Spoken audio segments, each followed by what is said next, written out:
বিসমিল্লাহির রহমানির রহিম। শুভ সকাল। এই মুহূর্তে একটা জমিতে আছি, যে জমিতে পটল লাগানো হচ্ছে। কিন্তু আসলে পটল লাগানোর যে কিছু সিস্টেম, কিছু টিপস রয়েছে, যে নির্দেশনাগুলো মেনে না চললে আসলে পটল গাছ পরবর্তীতে চারা নিচ থেকে চারা গজানোটা খুব কঠিন হয়ে যায়। দেখেন, আমাদের এই চাষি সেই কাজটা করছে, সেই টিপসটা আমরা যদি একটু দেখি।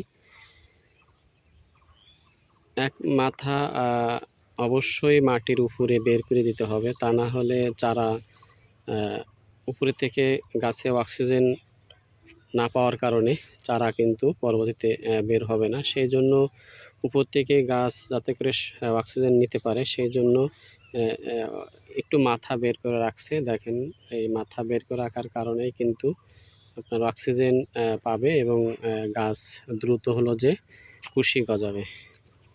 আসলে পটল লাগানোর ক্ষেত্রে এই টিপসটা অবশ্যই আমাদেরকে অনুসরণ করতে হবে। আমাদের এই সব ভুলের কারণেই কিন্তু আমাদের ফসল মার যায় এবং হলো যে আমাদের চাষটা ভালো হয় না। দেখেন, প্রত্যেকটা ডোগার কিন্তু মাথা বের করে রাখছে, যাতে করে এই ডোগা থেকে গাছ সহজে অক্সিজেন নিতে পারে এবং নতুন করে কুশি বের হয়।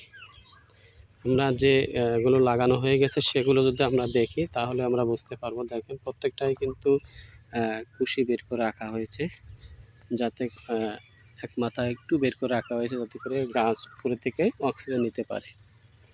এটাই মূলত আসলে পটল লাগানোর টিপস। যে ভুলগুলো আমরা সবাই করে থাকি, সেই ভুলের নির্দেশনা হলো এটা। তা আমরা যারা পটল চাষ করতে চাই বা আগ্রহী, তারা অবশ্যই এই টিপসগুলো অবশ্যই মেনে চলবো, তাহলে আমাদের গাছ থেকে দ্রুত হলো যে কুশি গজাবে। ধন্যবাদ সবাই।